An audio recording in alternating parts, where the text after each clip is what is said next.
Let's talk about Intel. I mean, I don't even know where to start. We could go in 100 different directions. Yeah. I really want to spend more time on the gossip because I feel like you and I covered so much ground in the beginning of the week. But how about I do the quick recap of kind of some of the big news that started the week, and then let's maybe spend some time debating this Qualcomm takeover rumor. So they had three really big pieces of news that started the week. And remember, last week was this big board meeting. It was the everything's on the table. There's been a lot of really bad media takes about what's going on.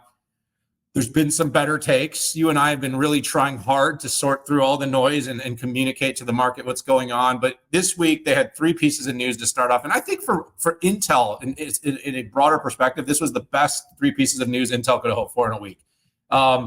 One is, they had some big news about a government contract funding up to $3 billion for, manufacturing of, secure enclave or specialty chips for DoD.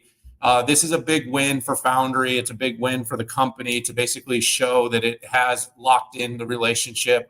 And this is part of what's going to make Foundry potentially go, is that secure relationship that the government wants a US-based company to be helping manufacture advanced chips. We don't know much about what they're going to do, what they're actually going to make, and we probably never will. That's part of that relationship. But it was promising, just given the number, the size, and what's going on, some of the delays of other CHIPS Act funding. This was a positive breakthrough for the company. Second thing, a nice announcement. Everybody's been saying they need another 18A win. They had the Microsoft announcement.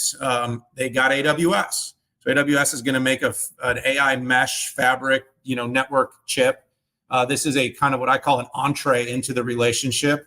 It's not necessarily, they haven't necessarily won the Graviton, Inferentia, Trainium contracts yet, which could be higher volume down the line. But this is going to be an important piece of silicon that's going to be used for, an important layer in the AI stack. And it's a proof point because AWS is pretty, Pat, I always say they are pretty methodical in their decision making. If they didn't feel that Intel could meet the mark, they would not make this commitment. So this was a really nice validation for the company, given everything that has gone on, the rumors about Broadcom, some of the other historic rumors about the pre-1.0 PDK chip not meeting the mark. This was a good win. And they also got a specialty Xeon 6 chip on Intel 3.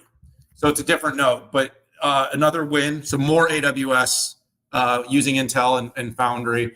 And then, of course, the third piece, Pat, which I don't know if this is as much good news, but probably worth noting, it was an important piece of news for the company, was they made a more decisive action in terms of how they're going to split Foundry. They're going to create a full subsidiary. They're going to create full governance. They're going to have its own board of directors. It'll likely have a CEO that will be appointed to it, or someone that will lead the business.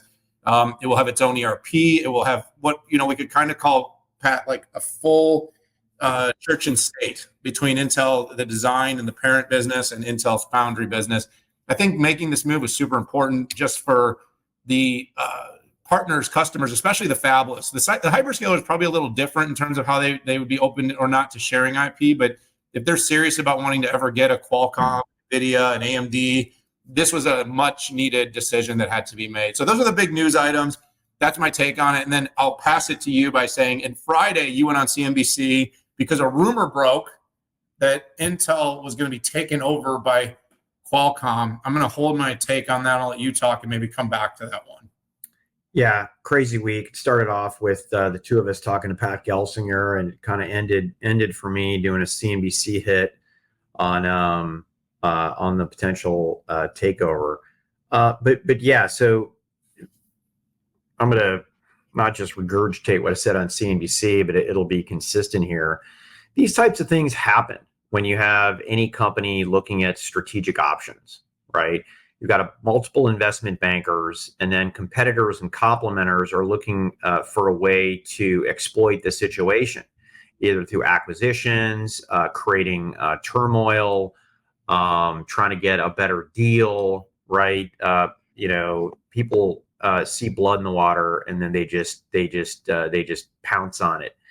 I think I used the term "knives out" in a post covering that initial week. But so the way that I look at this is, hey, is this real or fake? Real meaning, there's actual intent, or is it just to disrupt Intel a little bit more and make them look wobbly? It could be both as well. Yeah. To be honest, let's say, Qualcomm, has an intent, but they know, hey, if they get it, then it's goodness because they got it. The bad news, like if they don't get it, it's good news too because it has completely disrupted Intel. And you better bet if Qualcomm is making a move, Broadcom, Nvidia, ARM, there's a lot of people who might want to go in there to disrupt the disruptor. Hey, let's make this deal 2x the price. So, and then you have to look at it from a synergistic point of view. And, Intel, big in data center, PCs, fab capacity, small in auto, no smartphones, larger industrial edge like servers. Hey, I'm hearing your clicks, bestie. And then on Qualcomm, big in smartphones, big in connectivity IP, 5G, Wi-Fi, Bluetooth, huge in auto, no foundry, right? They're giving those margin dollars to TSMC. Qualcomm, very small in the data center. It's data center AI inferencing, and even smaller than Intel on the industrial edge. So you'd have to be foolish to not say that there would be synergies. If you look at the areas where they have a one-for-one overlap, it's in PCs. Intel has 80% market share. Qualcomm has probably less than 1%. They both do Wi-Fi chips. But beyond that, it's super synergistic. So, a couple things I thought about after my interview. I think I had a whopping 30 minutes to think through this before I hopped on CNBC. Maybe it was 20 minutes. Qualcomm and ARM do not exactly have this incredible relationship.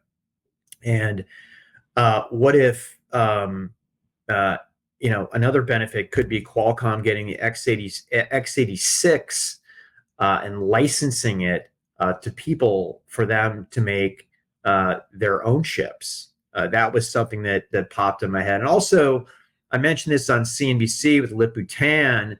But so Lip-Bu Tan, Icon, we talked about him, I think, on the last show. The more I hear about this, he was exited off the board. I think he wanted to run IFS, and potentially I would give it a 50-50 shot that Lip-Bu is part of this, and maybe he wanted something like this to happen in the first place. I also heard from two very well-sourced contacts that Lip-Bu wanted to run IFS. It's interesting. You and I will both be at GSA, and Lip-Bu will be there as well. And maybe we're going to bump into him at the drink line, and we can ask him. Probably not. No, GSA, I'm not going to do that. But anyways, there's going to be a lot of these same players who are going to be at GSA next week, Dan. So, could this happen? Yes. Is it likely? No. Piece parts versus full. I mean, Qualcomm's doing great in auto, so I don't think it would want to buy that. I don't know if they could get through even buying Mobileye, but Qualcomm's doing great, and I think they're taking share away from Mobileye right now. So I don't see a piece parts. I see full. I think it's my final comment on regulatory would be at first glance, it seems completely freaking crazy. ARM, if NVIDIA couldn't get ARM across the line, how on earth would this happen?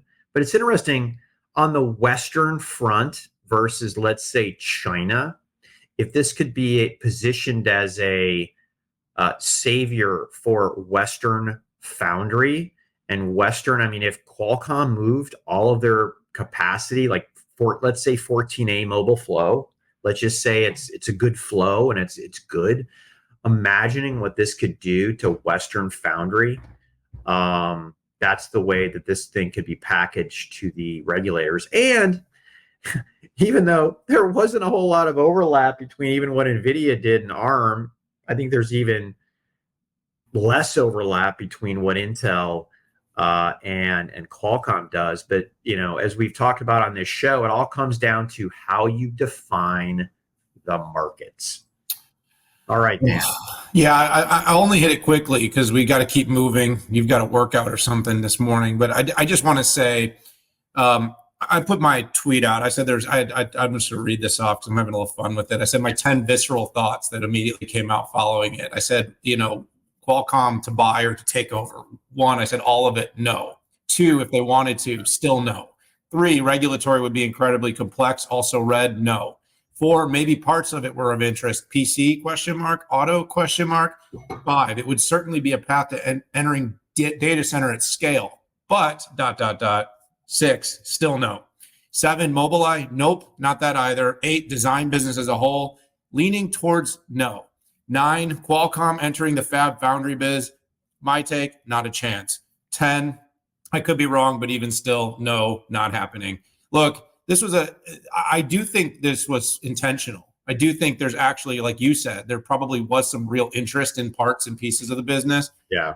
I think if you just look back to even the Qualcomm Broadcom deal, like this is just a takeover that just has no written all over it. There's so many competitive implications to this. You have a company that's trying to roll out a new architecture to scale, to create competition inside the PC business, and you're going to let them take over the biggest market shareholder of the only competitive architecture and let them wind that down, wind that up. What are they going to do with it? I mean, I could see from a revenue standpoint, but like, how does that even work within its own conflictive nature of saying what is good and what is not? They've been spending the last 2 years saying x86 is not performant. It's high. It's not as power efficient. What are they going to do with that? They're going to tear it down.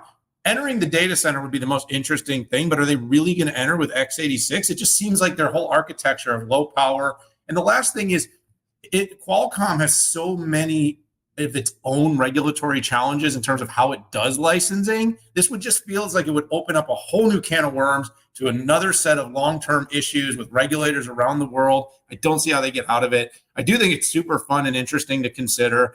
I will be trying to continue to make sense of it. And by the way, Pat, I said at the end, thanks for playing. I will gladly eat crow if I end up being wrong here. I will wear a Red Bull shirt on Saturday and a Tottenham jersey on Sunday if they end up having this happen.